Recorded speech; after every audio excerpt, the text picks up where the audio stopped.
লড়ছি, আমরা লড়বো। কোন সাম্প্রদায়িক শক্তিকে আমরা এখানে গুরুত্ব কোনোদিন দিইনি। আমরা দিদির সাথে আছি,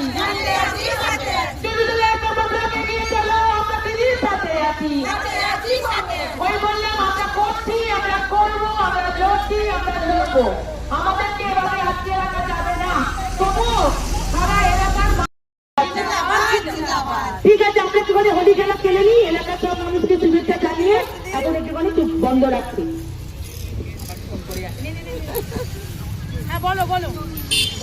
আমরা মহিলারা আমরা সবসময় মানুষের সাথে মানুষের পাশে আছি। আমরা বসন্ত উৎসব পালন করলাম এই কারণে, প্রত্যেকটা মানুষকে আমরা কাজের মধ্যে থাকি, একটু আনন্দ সব মহিলাদের। আমরা তো প্রত্যেকে যে যার বাড়িতে চলছে, কিন্তু সমস্ত মহিলারা এক হয়ে এই মশাদ বাজারে আমরা সবাই উপস্থিত হয়ে আজকে যে আমরা হোলি খেললাম, এটা একটা কি, আমি তো বলবো এটা একটা নতুন করে আমরা কিছুটা একটু পেলাম আগামী দিনে আরো ভালোভাবে কাজ করার, আরো এগিয়ে যাবার। দিদির সাথে দিদির পাশে আছি, সবসময় ছিলাম, মানুষের পাশে মানুষের সাথে আছি। দিদির প্রকল্প নিয়ে মানুষের উন্নতি সাধন করার জন্য আমরা সব সময় থাকবো। যতই করো হামলা,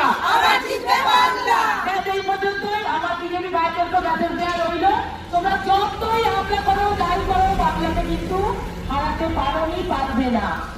এই মুহূর্তে একটা গান সবসময় মনে আছে, খেলবো হোলি রং দেব না, খেলবো হোলি রং দেব না, তাই কখনো হয়। এসো এসো বাইরে এসো, ভয় পেও না ভয়, এসেছে হোলি এসেছে, এসেছে হোলি এসেছে, এসেছে হোলি এসেছে, এসেছে হোলি এসেছে। বসন্ত আজ বঙ্গে মহিলাদের সঙ্গে ট্যাগলাইনে বসন্ত উৎসব, কি বলবেন? প্রথমেই বলবো এটা বসন্তকাল, প্রেমের মাস, ভালোবাসার মাস। আমরা সবাই মেয়েরা দিদিকে ভালোবাসি, সারা বাংলার মানুষকে আমরা ভালোবাসি। তাই আমরা দিদিকে শ্রদ্ধা জানিয়ে দিদির এত ভালো ভালো কাজেতে আমরা এত আনন্দিত হয়েছি। প্রথমত দিদির জন্য আমাদের আর একটা ভালোবাসা প্রাপ্য সবাইয়ের, লক্ষ্মীর ভান্ডার মেয়েদের কাছে বেড়ে 1500 টাকা হয়েছে। এটা কম ব্যাপার নয়, বাংলার সব মেয়েরা এর জন্য খুশি। যে যাই বলুক, দিদির প্রতি শ্রদ্ধা রেখে দিদির কথায় আজকে আমরা এই বসন্ত উৎসব পালন করছি। পাশাপাশি আজকে ভোটার লিস্ট বেরিয়েছে, তো বিজেপি বলছে যে তাদের আশানুরূপ ফল তারা করবে, কারণ ভুয়ো ভোটাররা হারিয়ে গেছে। আবার কোথাও দেখা যাচ্ছে ভূত হয়ে যাওয়া ভোটার যারা মরে গেছিল বলা হচ্ছে, তারা জীবিত ফিরে এসছে। এই পুরো বিষয় নিয়ে কি বলবেন? আজকে আমরা সারাক্ষণ প্রোগ্রামের মধ্যে আছি। এখন ভোটার লিস্ট বেরিয়েছে, তো সেটা পুরোপুরি এখনো স্কুটিনি আমরা করিনি। তবুও বলবো বিজেপি তো সবসময় এইসবই চায়, যাতে সবাই বাংলার মানুষরা মরে যাক, পুরোনো ভূত বা ভূতেদেরকে ফিরিয়ে ফিরে আসুক। ওরা তো এটাই চায়, ওই জন্য ভূতের ভোট নামগুলো ফিরে এসছে। যারা মারা গেছে তারা তো অশরীরী, তাদেরকে আমরা বাংলা কথায় বলি, কি বলি, ভূত, ভূত পেদনি, ওদেরকে নিয়ে থাকতে চায়। তো ওরা কি বললো না বললো তাতে কিছু যায় আসে না।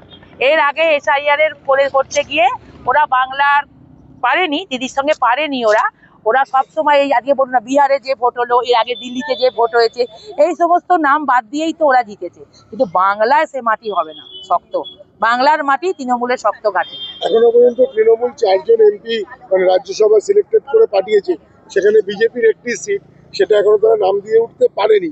কি মনে করছেন, তারা কি নতুন কোনো চমকের জন্য অপেক্ষা করছে? নিশ্চয়ই হয়তো করছে। আসলে ওদের ব্যাপারে আমাদের কোনো ইন্টারেস্ট নেই, ওরা কি করলো না করলো কি হবে। এর আগেও তো ওদের অনেক MP ছিল, কিছু করতে পেরেছিল কি, কোনো কিছু কাজ বাংলায় করেছিল? বাংলাকে বাদ দিয়ে ওরা চলতে চায়, তাহলে আমাদেরই ওদের খবর নেবার দরকার নেই। আর কয়েক মুহূর্তের অপেক্ষা বা কয়েক ঘন্টার অপেক্ষা বলা ভালো, তারপরেই কেন্দ্রীয় বাহিনী বাংলায় পা রাখতে চলেছে। কোথাও দাঁড়িয়ে কি মনে হচ্ছে প্রথম থেকেই একটা সন্ত্রাসের রাজনীতি রয়েছে? সাধারণ মানুষ ভোট দিতে যাবে, সেখানে তারা বিভিন্ন সমস্যার সম্মুখীন হয়। এই জায়গায় দাঁড়িয়ে রাজনীতিবিদ হিসেবে, একজন মহিলা হিসেবে বিশেষ করে কিভাবে দেখছেন?